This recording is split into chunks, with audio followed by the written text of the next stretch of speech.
বিসমিল্লাহির রহমানির রহিম। আসসালামু আলাইকুম দর্শক বন্ধুরা, আজ আমি আপনাদের সামনে এমন একটি বিষয় নিয়ে উপস্থিত হয়েছি। সেটি হচ্ছে, আপনারা সৌদি আরবে যারা আসেন, তো আপনারা মসজিদে নামাজ পড়তে গেলে দেখবেন এরকম এই বই সাজানো রয়েছে মসজিদের ভিতরে। তো এই বইতে কি লেখা রয়েছে সেটি আপনারা দেখলে অবাক হয়ে যাবেন।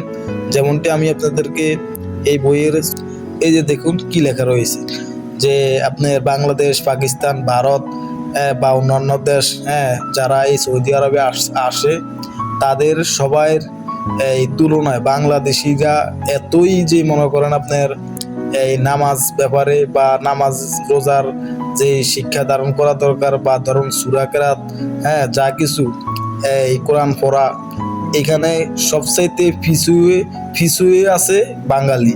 তো আমি আপনাদেরকে এই বইয়ের বিষয়টি এই কারণে জানানোর চেষ্টা করতেছি যে সৌদি আরবে এই বইটি প্রকাশ করা হয়েছে শুধু এই বাঙালিদের জন্য। বা হয়তো যদি আপনি এই 100 নাম্বার ধরেন, 100 নাম্বারের ভিতরে এই বাঙালি এই 90 জনই মানে আপনার এই কোরআন সম্পর্কে, নামাজ সম্পর্কে তাদের মানে জ্ঞান একেবারেই কম। নামাজ কিভাবে পড়বে, সূরা কেরাত কিভাবে পড়বে তা তাদের জানা নাই। তো সেটি প্রমাণ হয়েছে এই সৌদি সরকার একটি তালিমি জলসার ব্যবস্থা করেছে প্রত্যেক মসজিদে। তো এই মসজিদে যখন ধরুন আপনার মসজিদে এই 50-60 জন বাঙালি নিয়ে বসছে, বা 50-60 জন এই পাকিস্তানি, 50-60 জন ইন্ডিয়ান, এরকম ধরুন আপনারা ধরুন তাদেরকে নিয়ে বসছে, তাদেরকে বিভিন্ন রকমের সূরা কেরাত জিজ্ঞেস করার পরে দেখা যাচ্ছে যে বাঙালি অনেকটাই পিছু। বাঙালি 50 জন যদি থাকে, তার মধ্যে 45 জনে আপনার মানে সূরা কেরাত ঠিক মতন জানে না। এই কারণে বাঙালিকে উদ্দেশ্য করে এই বইটি প্রকাশ করা হয়েছে। নামাজ সম্পর্কে জানবেন, নামাজ রোজা কিভাবে করতে হয় তা জানবেন, তাহলে বাংলাদেশের মুখ উজ্জ্বল হবে। 200-500 হাফেজ দিয়ে পুরা মুসলিম উম্মার তো আর মানে নাজাত হয় না। প্রত্যেক মুমিন মুসলমানের উচিত যে তারা নামাজ সম্পর্কে অন্তত সূরা কেরাত গুলি ভালো মতো জানবে। এই কারণে আমি আপনাদেরকে দেখুন আজকে এই বইটি প্রকাশ করা হয়েছে। এই বইটি হয়তো যেই কয়জনে পড়েছে বা আমি পড়েছি, তো আমি দেখেছি যে বাঙালিকে নিয়ে এই বইটি উদ্দেশ্য করে লেখা হয়েছে যে বাঙালি এই সূরা কেরাতের ব্যাপারে একেবারে মানে অজ্ঞ বেশিরভাগই। তো এই কারণে আমি আপনাদেরকে দেখানোর চেষ্টা করেছি। তো আপনারা কেউ মনে কিছু নেবেন না, আমি এতটুকুই বলবো, আপনারা কোরআন পড়বেন, কোরআন শিক্ষা গ্রহণ করবেন। দেশের থেকে আপনারা কোরআন পড়ে শিখে আসবেন, কোরআন পড়বেন, সূরা কেরাত শিখবেন, শিখে আপনারা যেই কোনো দেশে যাবেন তাহলে বাংলাদেশের মুখ উজ্জ্বল হবে। তো আমি আপনাদেরকে এখন এই মসজিদের এই এরিয়াটি একটু দেখানোর চেষ্টা করব। তো সেই সাথে আমি এই বইয়ের প্রত্যেকটি পৃষ্ঠা আপনাদেরকে আমি একটু দেখানোর চেষ্টা করি। আপনারা দেখতে থাকুন। হয়তো আপনারা হয়তো ভাবতে পারেন যে এটা হয়তো আমি আপনাদেরকে ভুল কিছু দেখিয়েছি। আপনারা দেখুন, পুরো বইটি দেখুন। এখানে এই নামাজ রোজার ব্যাপারে এখানে অবগত করা হয়েছে, কিভাবে নামাজ পড়বেন।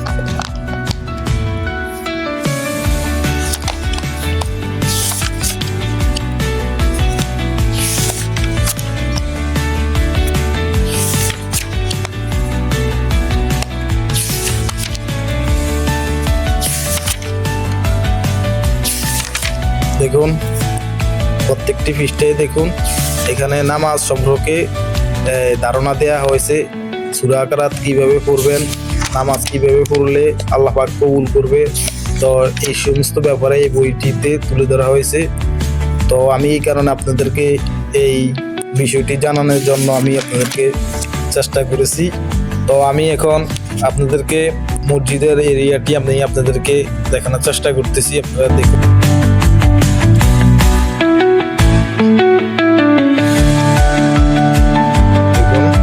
তো এই যে এরকম এই ড্রয়ের করা আছে, এরকম ড্রয়ের ভিতরে আপনারা এই বইগুলি দেখতে পারবেন। সেই সাথে বাংলা কোরআন শরীফ আছে, বাংলা কোরআন শরীফ আপনারা পড়তে পারবেন, এবং এই বাংলা তর্জমা সহ বাংলা অর্থ আপনারা সব জানতে পারবেন। মসজিদে ঢুকলে এখানে সব রকমের কোরআন শরীফ রয়েছে।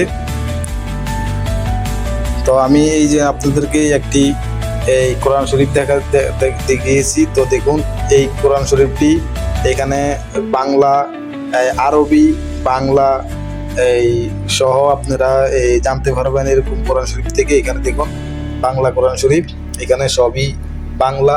আমি আপনাদেরকে একটু খুলে দেখানোর চেষ্টা করতেছি। এই যে দেখুন, বিসমিল্লাহির রহমানির রহিম। এই যে দেখুন, এই প্রথমে আরবি রয়েছে, তারপরে বাংলা, তারপরে এর অর্থ। তো আপনারা এরকম কোরআন এই সৌদি আরবের প্রত্যেক মসজিদেই পাবেন। আরেকটি কোরআন শরীফ আমি আপনাদেরকে দেখানোর চেষ্টা করতেছি। এই যে দেখুন, এই যে কোরআনুল কারিম। তো এখানেও এই শুধুমাত্র এই কোন সূরার অর্থ কি, হ্যাঁ, সেই অর্থগুলা এখানে আপনারা জানতে পারবেন, তর্জমা। এই দেখুন। তো দর্শক বন্ধুরা, আমি আপনাদেরকে এই নামাজ রোজার ব্যাপারে আমি আপনাদেরকে জানানোর চেষ্টা করেছি যে আজকের ভিডিও এই পর্যন্ত। কি দেখা হবে পরবর্তী কোনো ভিডিওতে। তো আপনাদের কোনো যদি মতামত থাকে তো অবশ্যই আমার কমেন্টে আমাকে জানাবেন। আমি আপনাদেরকে এই প্রশ্নের উত্তর দেওয়ার চেষ্টা করব, এবং কি যদি কোনো রকমের পরামর্শ থাকে অবশ্যই আমাকে পরামর্শ দিবেন। সবাইকে অনেক অনেক ধন্যবাদ। আসসালামু আলাইকুম।